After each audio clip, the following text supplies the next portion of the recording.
പ്രിയപ്പെട്ട സുഹൃത്തുക്കളെ, ഞാൻ മൊയ്തുട്ടി, ഒരു മദ്യാസക്ത രോഗി.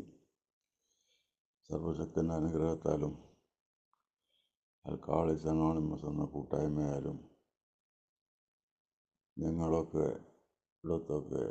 നിങ്ങളിൽ അല്ലെങ്കിൽ ആൽക്കഹോളിക്സ് അനോണിമസിൻ്റെ ഒരു കണ്ണിയായതുകൊണ്ടും കഴിഞ്ഞ 23 വർഷവും 3 മാസമായിട്ട് ഞാൻ മദ്യപിച്ചിട്ടില്ല. അല്ലാഹുവിന് സ്തുതി. ഞാൻ എൻ്റെ ചികിത്സാലയത്തിൽ നിന്ന്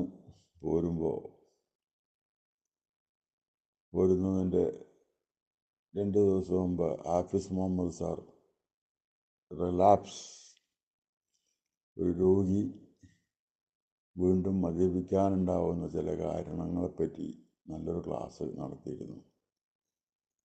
എന്തോ സുരക്ഷയിലെത്തിയ ശേഷം ആ രോഗത്തെപ്പറ്റി മനസ്സിലാക്കാനും ഞാൻ ആ രോഗത്തിന് അടിമയാണെന്നും ഞാൻ ആദ്യം തന്നെ സമ്മതിച്ചു കഴിഞ്ഞിരുന്നു. ആദ്യത്തെ അഡിക്ഷൻ വിത്ത് ഡിസീസ് എന്നുള്ള മലയാള സാറിൻ്റെ ക്ലാസ്സുകളിൽ നിന്ന് ഞാൻ പലതും ആ ചികിത്സാ സമയത്ത് കുറിച്ച് വച്ചിട്ടുണ്ട്. ഇന്നും കിട്ടുന്ന നല്ല കാര്യങ്ങൾ, അത് ചെറിയവനെന്നോ വലിയവനെന്നോ ഇല്ലാതെ തന്നെ കിട്ടുന്ന നല്ല കാര്യങ്ങളൊക്കെ ഞാൻ കുറിച്ച് വെക്കാറുണ്ട്.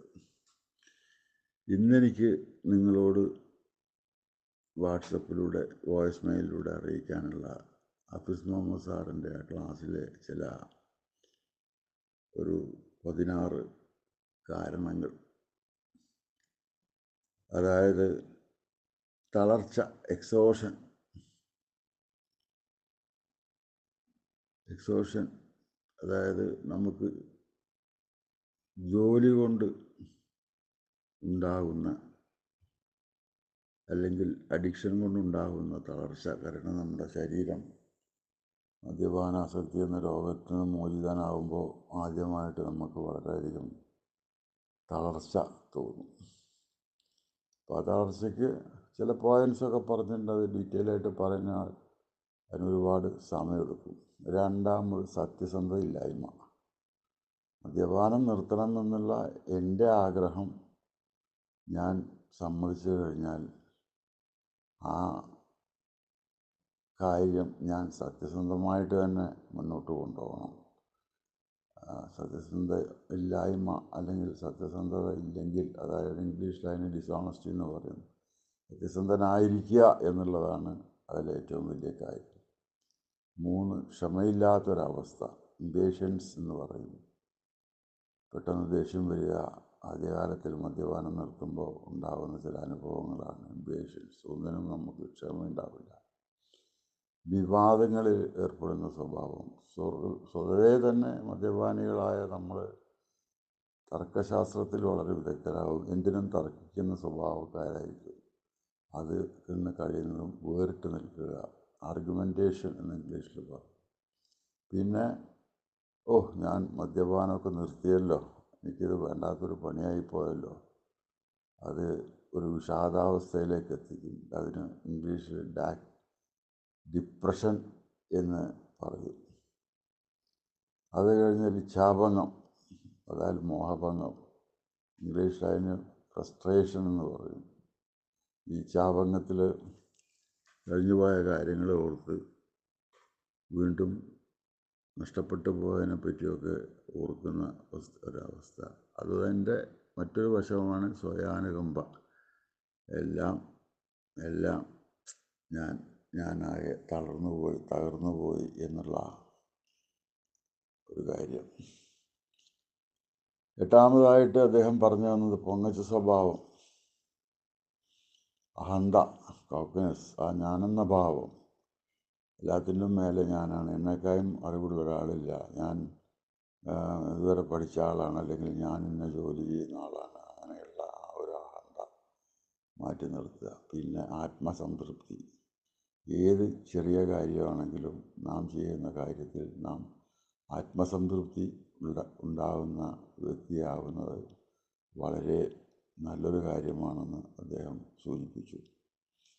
പിന്നെ മറ്റുള്ളവരിൽ നിന്നും വളരെയധികം പ്രതീക്ഷിക്കുക. ഇപ്പോൾ ഞാൻ മദ്യപാനം നിർത്തിയ സമയത്ത് എനിക്കും ഇതുപോലെ ഇനിയൊക്കെ എൻ്റെ മക്കൾ നോക്കിക്കോളും, അല്ലെങ്കിൽ എൻ്റെ ഭാര്യയുടെ അതിൽ കുറച്ച് അത്യാവശ്യം സ്വത്തുണ്ട്, അത് വിറ്റിട്ട് എനിക്ക് എന്തെങ്കിലും തോന്നണം. പക്ഷേ ഞാനതിലേക്കൊന്നും കടക്കാതെ ഉള്ളത് കൊണ്ട് വിഷമിച്ചും ബുദ്ധിമുട്ടിയും ആദ്യത്തെ 2-3 കൊല്ലം കടന്നു. പിന്നെ മെല്ലെ മെല്ലെ മെല്ലെ ഞാൻ അള്ളാഹുവിൻ്റെ അനുഗ്രഹവും എയുടെ കൂട്ടായ്മയുടെ ബലം കൊണ്ട് ഇന്ന് അത്യാവശ്യം ഒരു മക്കൾക്കൊക്കെ താമസ സൗകര്യങ്ങളായി വലിയ ബുദ്ധിമുട്ടില്ലാതെ അങ്ങനെ കഴിഞ്ഞു പോകുന്നു. പിന്നെ 11-ാമതായിട്ട് അദ്ദേഹം പറയുന്നത് പ്രതിരോധ പരിപാടികളിൽ അയവ് വരുത്തുക. അതായത് നാം ആൽക്കഹോളിക്സ് അനോണിമസിൽ വരുന്നത് ആ രോഗത്തിനുള്ള ഒരു പ്രതിരോധ നടപടി എന്നുള്ള നിലക്കാണ്. അതിൽ പ്രാർത്ഥന, ധ്യാനം, ഒത്തുചേരൽ, അതായത് മീറ്റിങ്ങുകളിൽ കുറക്കുക, ഇതൊക്കെ നമുക്ക് ദോഷം ചെയ്യും. 12-ാമതായി അദ്ദേഹം സൂചിപ്പിച്ച കാര്യം തെറ്റായ സുരക്ഷിതത്വ ബോധം. അതിന് ഫോൾസ് സെക്യൂരിറ്റി എന്നാണ് ഇംഗ്ലീഷിൽ പറയുന്നത്. നമ്മളിലുള്ള സുരക്ഷിതത്വ ബോധം അത് തെറ്റായ നിലയിൽ നാം കാണുക. 13-ാമതായി സർവജ്ഞാനി എന്ന ഭാവം. ഞാൻ വന്ന് കുറേ കൊല്ലങ്ങളായി, ഞാൻ അത്യാവശ്യം പുസ്തകങ്ങളൊക്കെ വായിച്ചിട്ടുണ്ട്, എനിക്ക് ഇനി ആരോടും ഒന്നിനും വലിയ കടപ്പാടൊന്നുമില്ല എന്നുള്ള ആ ഒരവസ്ഥ. ഞാനിന്നും എൻ്റെ പഴമക്കാരായിട്ടുള്ള എന്നെ കൈപിടിച്ചതിലേക്ക് ഓടുന്ന രാജുവേട്ടനുമായിട്ടും എൻ്റെ സ്പോൺസറുമായിട്ടും അതുപോലെ 1-2 വളരെ സീനിയർ മെമ്പേഴ്സായിട്ടും ആഴ്ചയിൽ ഒരു തവണയെങ്കിലും ഞാൻ ബന്ധപ്പെടുന്ന ഒരവസ്ഥയാണ്. അതുപോലെ തന്നെ പുതുതായിട്ട് വരുന്നവരെയും ഞാൻ ബന്ധപ്പെടാറുണ്ട്. പിന്നെ അതിമോഹം, മദ്യപാനം നിർത്തിയതിന് ശേഷം പോയതൊക്കെ തിരിച്ച് കിട്ടാൻ, വാണ്ടിങ് ടു മച്ച് എന്നാണ് ഇംഗ്ലീഷിൽ പറയുന്നത്, ഒക്കെ തിരിച്ചു പിടിക്കണം, അതെങ്ങനെയെങ്കിലും പിടിക്കണം, എങ്ങനെയെങ്കിലും കുറേ കാശുണ്ടാക്കണം എന്നൊക്കെയുള്ള ഒരു തോന്നൽ. പിന്നെ 14-ാമതായി അദ്ദേഹം സൂചിപ്പിച്ചു തന്ന കാര്യം അതിമോഹം, വാണ്ടിങ് ടു മച്ച്, കൂടുതലായിട്ട് ഒരു കാര്യം, പൈസ കുറേ വേണം, അല്ലെങ്കിൽ കാറ് വാങ്ങണം, നല്ല വീട് വെക്കണം എന്നൊക്കെ ആദ്യകാലം മുതൽ തന്നെ വെറുതെ ആവശ്യമില്ലാതെ ചിന്തിച്ച് ഒരു എന്താ പറഞ്ഞ മാതിരി ആവശ്യമില്ലാത്ത ഒരു മോഹം. 15-ാമതായി കൃതജ്ഞത ഇല്ലാതെ ഇരിക്കുക, ഫോർഗെറ്റിംഗ് ഗ്രാറ്റിറ്റ്യൂഡ്. നമുക്ക് ആൽക്കഹോളിക്സ് അനോണിമസിലേക്ക് വഴി കാണിച്ചു തന്നവരായാലും ശരി, നമ്മളുടെ ഗുരുക്കന്മാരായാലും ശരി, നാം മതവിശ്വാസികളാണെങ്കിൽ നമ്മെ പഠിപ്പിച്ച മതപണ്ഡിതന്മാരാണെങ്കിലും ശരി, അവരോടൊക്കെ നാം കൃതജ്ഞതയും നന്ദിയും ഉള്ളവരായിരിക്കണം. അത് ഇല്ലാതെ വരുന്നത് വലിയൊരാപത്തായിട്ട് അദ്ദേഹം സൂചിപ്പിച്ചു. 16-ാമത് അദ്ദേഹം പറഞ്ഞത് എബ്സ്റ്റെയിൻസ്, മാറി നിൽക്കുക.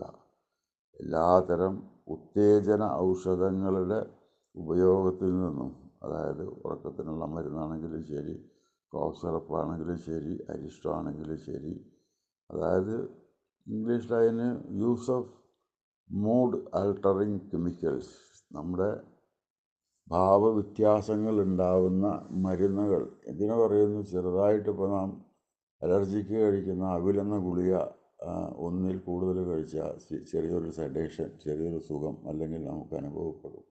അപ്പോൾ അങ്ങനത്തെ ചെറിയ കാര്യങ്ങൾ പോലും നാം സൂക്ഷിക്കണം.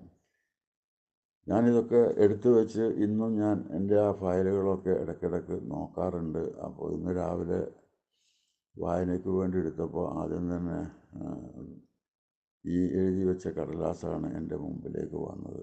ഞാൻ എൻ്റെ നല്ലവരായിട്ടുള്ള, അതായത് പുതുമക്കാരായിട്ടുള്ള ഒരു 3 വർഷത്തിൽ താഴെ നിൽക്കുന്ന ആൽക്കഹോളിക്സ് അനോണിമസ് സുഹൃത്തുക്കൾക്ക് വേണ്ടി ആണ് ഞാൻ പ്രത്യേകം ഈ വാക്കുകൾ പറയുന്നത്. എൻ്റെ ഭാഗത്തുനിന്ന് വല്ല തെറ്റുകുറ്റങ്ങളും വന്നിട്ടുണ്ടെങ്കിൽ നിങ്ങൾ ക്ഷമിക്കണം. കാരണം നാം we are not all perfect. നമുക്ക് പെർഫെക്ഷനിസം എന്നൊന്നും നമുക്കില്ല. നമ്മളിൽ ഒന്നല്ലെങ്കിൽ ഒന്ന് അതിൻ്റെ ലാക്ക്നെസ്, കുറവ് ഉണ്ടായിരിക്കും.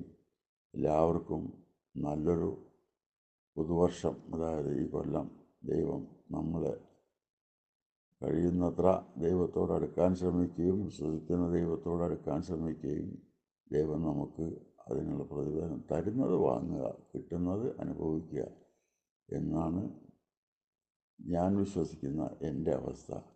ഒരിക്കൽ കൂടി എല്ലാവരോടും നന്ദി പറഞ്ഞുകൊണ്ട് എന്നെ കേട്ടിരിക്കാൻ മനസ്സുള്ളവർ കേൾക്കുക. നന്ദി, നന്ദി, നന്ദി.